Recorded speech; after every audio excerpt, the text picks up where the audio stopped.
ওয়ামা ফিল আরদ, আকাশ এবং জমিনে যা আছে, যত মাখলুকাত আছে, সব তাসবিহ পড়ে কার? আরো জোরে বলুন কার? ওয়া হুয়াল আজিজুল হাকীম। এই জন্য সবাই আল্লাহর তাসবিহ পড়ে, তিনি পরাক্রমশালী, তিনি প্রজ্ঞাময়।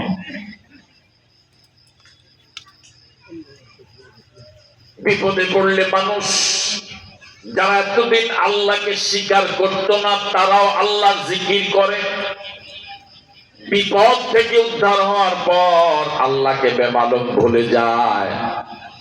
বিপদে পড়ার সময় সকলে হজ করে, নামাজ পড়ে। বিপদ কেটে গেলে পরে মন্তব্য করে ইসলাম আলাদা, রাজনীতি আলাদা। কথা কয় না কেন? বিপদ কেটে যাওয়ার পর মন্তব্য করে ইসলামের সাথে রাজনীতির কোনো সম্পর্ক নাই। ঠিক নয় কি? এবার আল্লাহ রাব্বুল আলামিন বনু নজির গোত্রের দেশান্তরিত হওয়ার ঘটনা বলা শুরু করলেন। হুয়াল্লাযী আখরাজাল্লাযীনা কাফারু মিন আহলিল কিতাবি মিন দিয়ারিহিম লিআউয়ালিল হাশর। ও দুনিয়ার মানুষেরা শুনো, হুয়াল্লাযী, তিনি তেমন আল্লাহ, আল্লাযী আখরাজাল্লাযীনা কাফারু মিন আহলিল কিতাব, যিনি আহলে কিতাবের কাফেরদেরকে মানে বনু নজিরকে বের করে দিয়েছিলেন। আখরাজা, যারা মাদ্রাসা পড়েছেন বুঝবেন ভালো। আখরাজা মানে বের করে দেওয়া, যিনি বের করে দিলেন। আল্লাযীনা কাফারু মিন আহলিল কিতাব, আহলে কিতাবের কাফেরদেরকে বের করে দিয়েছিলেন। মিন দিয়ারিহিম, তাদের ঘর বাড়ি থেকে। লিআউয়ালিল হাশরে, প্রথমবার সব বনু নজির গোত্রকে একত্রিত করে। আল্লাহু আকবার বলবেন। এবার আপনাদের কাছে আমার জিজ্ঞাসা, জানতে চাওয়া, বনু নজির গোত্রের চারপাশ অবরোধ করে আছেন কারা?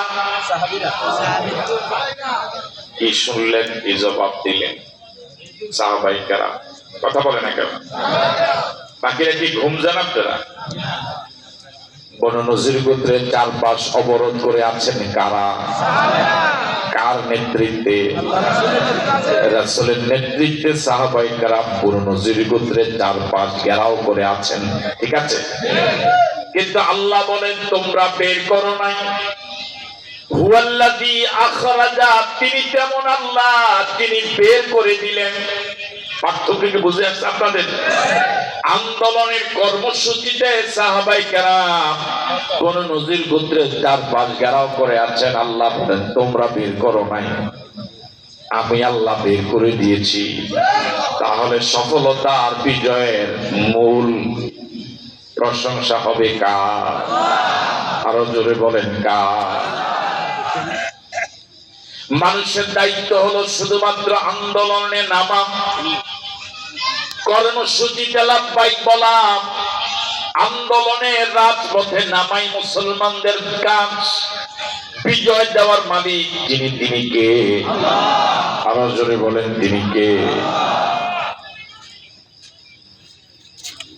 আল্লাহ রাব্বুল আলামিন বলেন হুয়াল্লাযী আখরাজাল্লাযীনা কাফারু মিন আহলিল কিতাবি মিন দিয়ারিহিম, তিনি তেমন আল্লাহ যিনি আহলে কিতাবের কাফেরদেরকে বনু নজির গোত্রকে বের করে দিয়েছিলেন। মিন দিয়ারিহিম, তাদের ঘর বাড়ি থেকে। লিআউয়ালিল হাশরে, প্রথমবার সবাইকে একত্রিত করে। এতটুকু বুঝে আসছে তো আপনাদের? আজ থেকে 1000 বছর আগে আহলে কিতাব ইহুদিদের বনু নজির গোত্রকে আল্লাহ রাব্বুল আলামিন নিজের ঘর বাড়ি থেকে বের করে দিয়েছিলেন, দেশান্তরিত করে দিয়েছিলেন, দেশ ছাড়া করেছিলেন। রাসূল করিম সাল্লাল্লাহু আলাইহি ওয়াসাল্লামকে হত্যা করার সিদ্ধান্ত নেওয়ার অপরাধে রাসূলকে হত্যা করার পরিকল্পনা এটা এমন এক অপরাধ যেটা ক্ষমার অযোগ্য অপরাধ। এই অপরাধীরা রাসূলের শহর মদিনায় থাকার কোনো অধিকার নাই, কোনো যোগ্যতা নাই। ১,৫০০ বছর আগে বনু নজির গোত্রকে আল্লাহ বের করে দিয়েছিলেন রাসূলকে হত্যা করার মতো অপরাধ করার কারণে, হত্যা করার পরিকল্পনা নেওয়ার মতো অপরাধ করার কারণে। ১,৫০০ বছর পরে আমাদের প্রিয় জন্মভূমি বাংলাদেশে যারা নবীদের ওয়ারিসদেরকে হত্যা করেছে অন্যায়ভাবে, নবীর আদর্শকে গলা টিপে মেরেছিল, আল্লাহ ওদের সকলকেও একত্রিত করে দেশ থেকে বের করে দিয়েছে।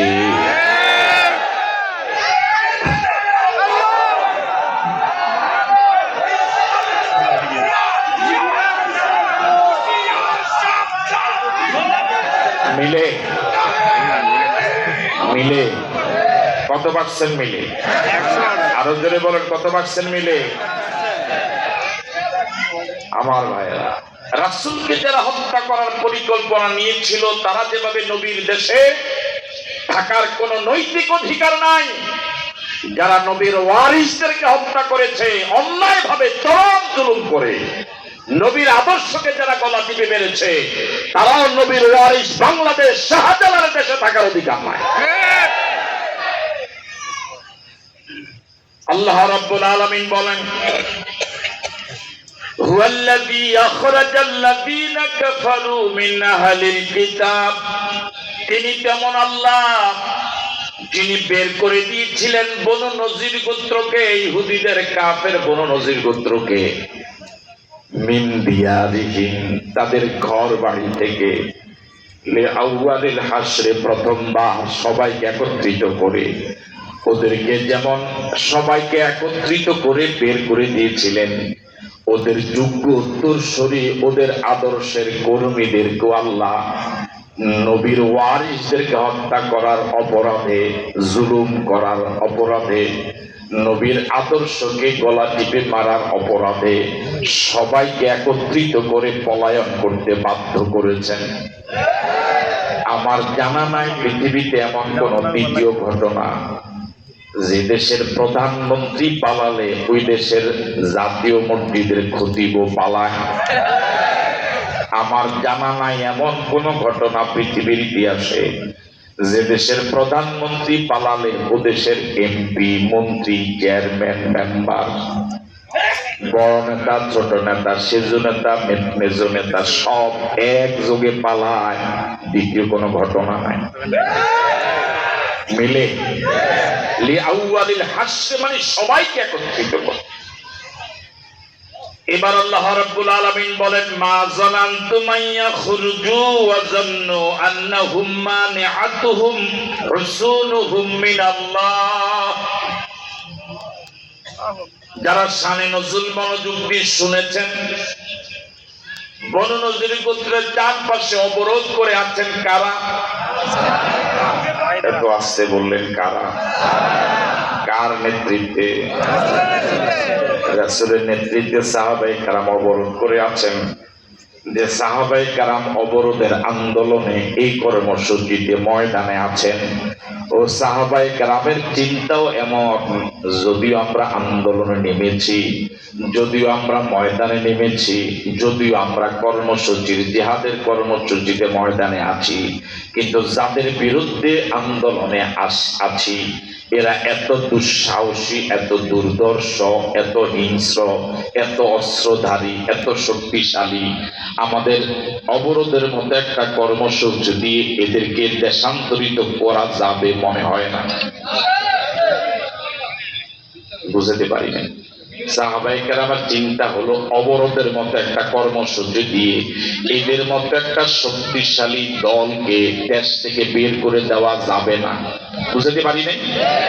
এই কথাটা আল্লাহ রাব্বুল আলামিন বলেন, মা যানানতুম, ও নবীর সাথীরা, ও সাহাবায়ে কেরাম, তোমরা যারা আন্দোলনে আছো, অবরোধ কর্মসূচিতে আছো, আমার নবীর নেতৃত্বে জিহাদের ময়দানে যারা আছো, বনু নজির গোত্রের চারপাশ যারা ঘেরাও করে আছো, মা জনান্তুম, তোমরা ধারণা করো নাই আইয়া খুরুজু, অবরোধের মধ্যে একটা কর্মসূচির মাধ্যমে এরা বেরিয়ে যাবে, ঘর বাড়ি জায়গা জমিন গাছপালা তরুলতা সব রেখে এভাবে পালাবে, এটা তোমরা ধারণাও করো নাই। তার কারণ তোমাদের অবস্থান থেকে দুনিয়ার দৃষ্টিতে ওদের অবস্থান অনেক অনেক বেশি মজবুত। কারা বেশি শক্তিশালী? কথা বলে না, কারা? বাহ্যত দৃষ্টিতে বনু নজির গোত্র সাহাবায়ে কেরামের তুলনায় অস্ত্রে, সাহসে, প্রশিক্ষণে, দুর্গের প্রস্তুতিতে এত বেশি ব্যবধান দুই দলের ভিতরে। আন্দোলনে যারা নেমেছেন তাদের বিশ্বাসই হয় নাই যে এমন একটি আন্দোলন দিয়া এদের মতো দুর্দর্শ একটা দলকে ঘর বাড়ি থেকে বিতাড়িত করা যাবে, এটা মনে হয় না। আছেন আপনারা?